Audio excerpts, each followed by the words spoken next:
Good afternoon, everyone, and thank you to the Castan Centre for this wonderful invitation. Although it is a bit nerve-wracking to speak on a panel of such esteemed activists and advocates and authors and academics. Before I begin, I too would like to acknowledge the traditional owners of the land upon which we meet, the Wurundjeri people of the Kulin Nation. Pay my respects to their elders past and present. I also acknowledge any Indigenous people in the room and I recognise their struggle for justice, often in the face of combined state and corporate power, which is of course what I am here to talk about today. The No Business in Abuse campaign targets corporate involvement in the Australian government's offshore detention regime. Many of you will be more than familiar with this regime, but in summary, the system involves massive systematic breaches of fundamental human rights principles, centrally violations of the prohibition in international law on arbitrary detention. Men, women and children have been detained in some cases for more than 3 years on the remote Pacific islands of Manus and Nauru. We have not yet seen the full extent of harm of this policy. This harm is suffered by people who have lawfully sought and been denied protection. The involvement of companies in this system is instrumental. Companies play an enabling role in the environment of offshore detention, where the centres are both within, in a legal and economic sense, and beyond, in a geographical and physical sense, Australia's control. The participation of corporations allows the system to exist and allows the abuse to continue. So, in 2014 and early 2015, a collective of lawyers, researchers, activists and advocates brought together by my wonderful colleague Shen Narayansani ran a power analysis of the value chain of the detention system, where we mapped out the companies involved and the financial structures that essentially prop the system up. We developed a strategy to expose it as bad business in a business-focused sense. This doesn't mean we abandoned the language and the principles of human rights. To the contrary, human rights arguments were at the core of our analysis. But in order to have meaningful conversations with the private sector, we had to adopt some of the sector's framing, primarily around material, legal, financial and reputational risk through association with the system.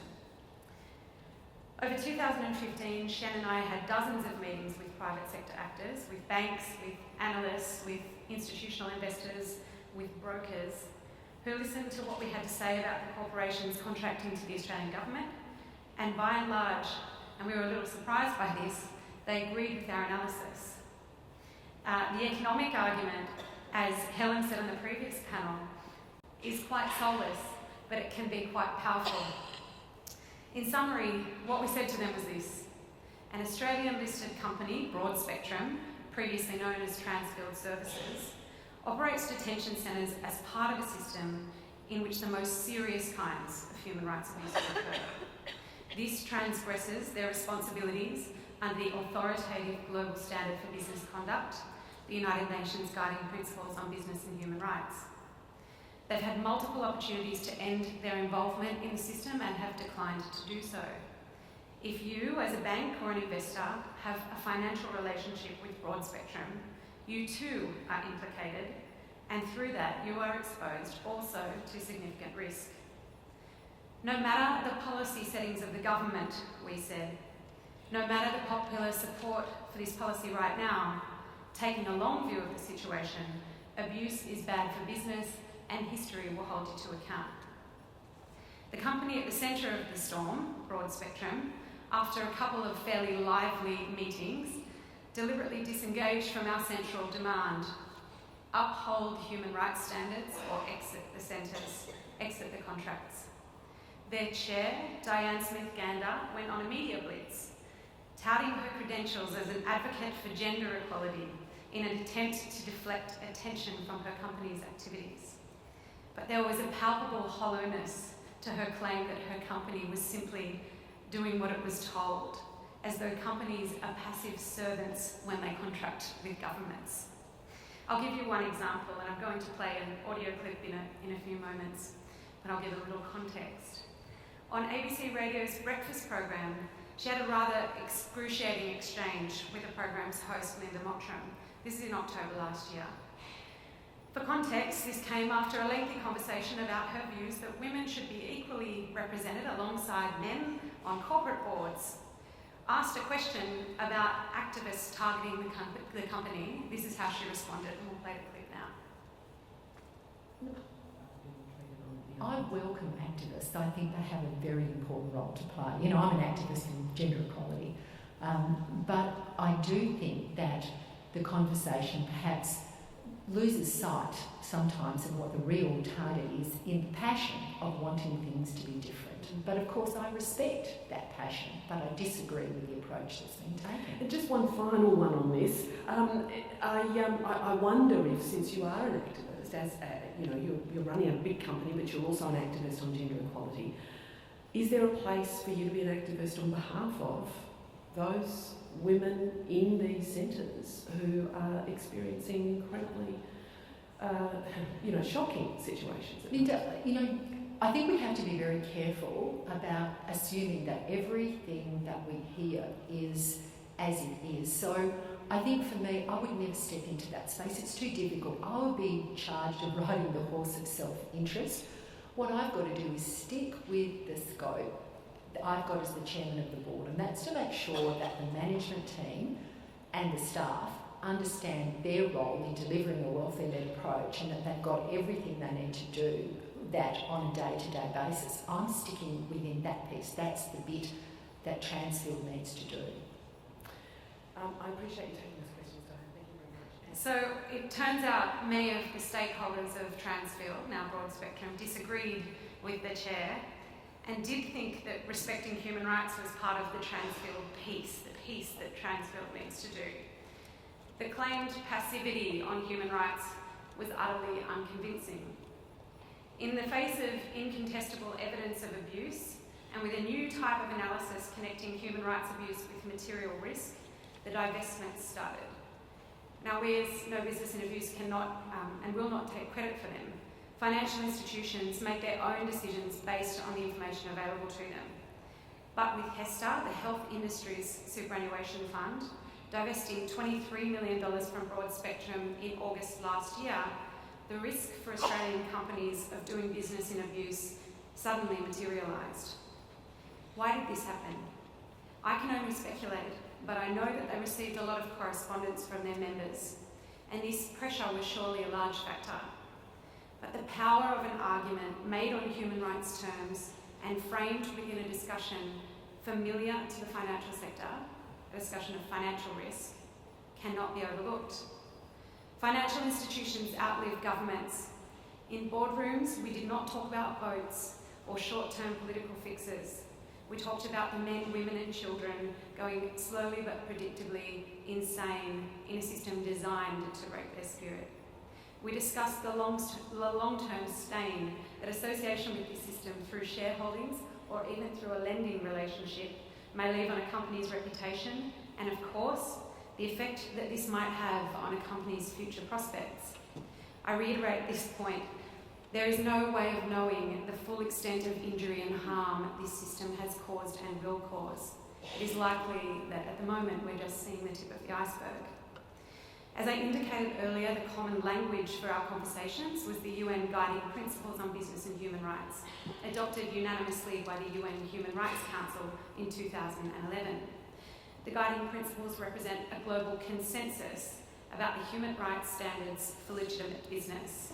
They call on corporations to respect human rights in their operations, products and services, and to take responsibility for human rights abuses to which they are linked through their value chains. The guiding principles have significant limitations. They contain no hard law enforcement mechanism. The pace of change of dialogue is slow, sometimes very tediously and glacially slow. A colleague once remarked to me that the guiding principles were, quote, deeply boring and criminally ambiguous, but once you get past that, they're okay. The guiding principles have been subject to criticism and praise in approximately equal measure, and they certainly have flaws, but speaking from my experiences over the last 12 months working on this project, they do provide a powerful platform for advocates to engage with the private sector and seek human rights outcomes. It would be inaccurate, however, to describe or to cast no business in abuse as an outright success story, at least not yet. The camps are still open and a range of companies are still profiting from their operations there. But here is what did happen and where the campaign is headed from here. Over 2015, we released a lengthy report. We attended Broad Spectrum's AGM where, from the inside, I could hear the chants of a large protest group outside saying, "Free, free the refugees." And I must say, this made the people on the inside very uncomfortable. A number of local councils announced their intention to boycott the company. The campaign was covered across various traditional and financial media outlets. Broad Spectrum's share value plummeted, which they attributed in their annual report to market uncertainty caused by activists. And the company became subject to a hostile takeover at the end of 2015. Hello, cynical global capitalism. By the time Broad Spectrum was acquired by Spanish construction and services company Ferrovial earlier this year, we had already begun a program of engagement with Ferrovial's European stakeholders. European financial institutions tend to have a deeper understanding of corporate human rights responsibilities, and no business in abuses engagement with them continues. After pressure from their financial backers, Ferrovial has already announced that it will not re-tender for detention centre work beyond the expiry of the current contract in February 2017. While Ferrovial's eventual exit is welcome news and shows the stigma which now attaches to work in these abusive centres, our view is that even one more day in business in human rights abuse is one day too much. We, along with Get Up and the Human Rights Law Centre, will release a report to that effect next week. And our ask of Ferrovial will be to exit their relationship with the Australian Government or empty the camps. Our ask of their financial backers and owners is to immediately exit relationships that directly link them to the centres, given the impossibility of mitigating the abuses. These backers include global banks and pension funds, such as the pension fund of the State of Norway, known for its strong stance on human rights issues. Time will tell whether these institutions live up to their strongly stated commitments. A note here, again, no business in abuses work builds on the work of many others. The first comprehensive list that I'm aware of documenting companies' involvement in illegal and abusive detention in Australia was published by refugee and ex-detainee-led organisation RISE in 2012. Various legal cases and international complaints have been made about companies by the Human Rights Law Centre and others. Community members, coordinated by Get Up, organised the local council motions which resulted in boycotts of companies profiting from abuse. Direct action continues to be effective in interrupting business as usual for companies profiting from abuse. The Whistleblowers, Activists and Citizens Alliance, known to many of you as WACA, is running a Boycott Wilson campaign and earlier this week undertook their third blockade of Wilson car parks in Sydney, Melbourne and Brisbane.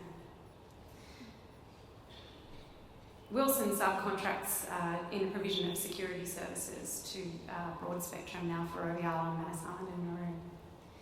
This all lies over a base of over 2 decades of work, of complaints to the UN systems by advocates and academics such as these inspiring women to my right.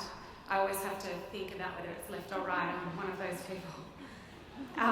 And other tireless and important work done by refugee activism collectives around the nation, and of course by the resistance of people who have themselves been or are still detained. I should also note that no business in abuse is not your typical corporate accountability scenario. Other types of work I've been involved in have concerned safety issues at work sites, violence by mine site security providers, underpayments and discrimination.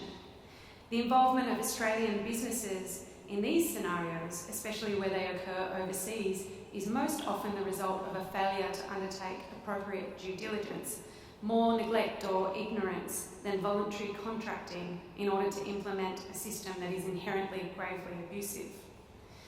So coming to the second part of this talk, and I haven't left myself very much time, I don't think, on the broader notion and development of corporate accountability in Australia. We've heard a lot about revolution today, but most of the work that I have been involved in is probably closer to the evolution end of the spectrum than the revolution one. Evolution is incremental change through regulatory developments, dialogue, consultations, yes, possibly a national action plan on business and human rights.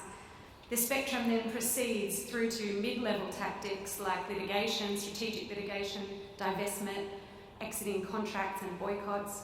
Blockading and other forms of direct action flow on into the work of revolution, of wholesale change in business culture and in the economic and political structures and institutions that permit human rights abuses.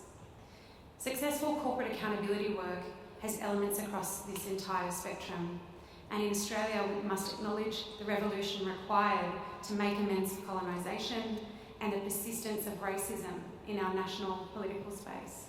These are central in enabling the human rights abuses that we see perpetrated against refugees and asylum seekers by the state and by companies. Most corporate accountability work in Australia in the immediate future will focus in that broken middle space, in the tactics of value chain power analysis. This process uses knowledge of the interconnectedness of companies in globalisation to identify their vulnerabilities and opportunities to hold them accountable. It seeks out the application of pressure from businesses to other businesses. It also involves recognising and then unfolding our own complicity in systems of abuse, such as knowing where our superannuation is invested and the impacts of those investments. I was fairly shocked in January 2014 to learn that my super was invested at that time in Scott Morrison's refugee policy. Power is not always concentrated in the most obvious places. In the financial sector, it is not only concentrated in the flow of capital, but also in the opinions of analysts, in the guidance of industry bodies, and in individual decision makers with whom you can build relationships. It is a mistake to assume that the Australian private sector is homogeneous in its terms of its commitment to an understanding of human rights issues. How many minutes? Okay. Thematically, as we've heard today, justice for Indigenous peoples must continue to be a focus for corporate accountability campaigners in Australia, as well as for companies that claim to take their responsibilities seriously. The other issue that will continue to be a focus is that of extreme labour exploitation in the supply chains of Australian businesses, and Australian trade unions working in solidarity with workers and workers' movements overseas will continue to do the organising and advocacy to make work safer and fairer. I predict that we'll see a convergence of human rights and environmental activism, and we'll see corporate tax avoidance emerge as a business and human rights issue, as it has in Europe. We'll probably get a national action plan on business and human rights, and that's way over near the evolution end of the spectrum as well. Investigating and understanding the value chain is becoming easier with new technologies and corporate transparency initiatives. Human rights abuses are becoming harder to hide in complex ownership and contracting arrangements, and that is becoming a reality of business. To wrap up, I'm always surprised every time I run a value chain analysis to find that we have more power than we thought we did. Despite the consternation about misguided activism from Diane Smith-Gander and other predictable quarters, and while there is such a long way to go, I think we'll prove them wrong. I'm hopeful that we are entering, or at least moving towards, an era in which respecting human rights, rather than passively ignoring them, makes the best business sense. Thank you.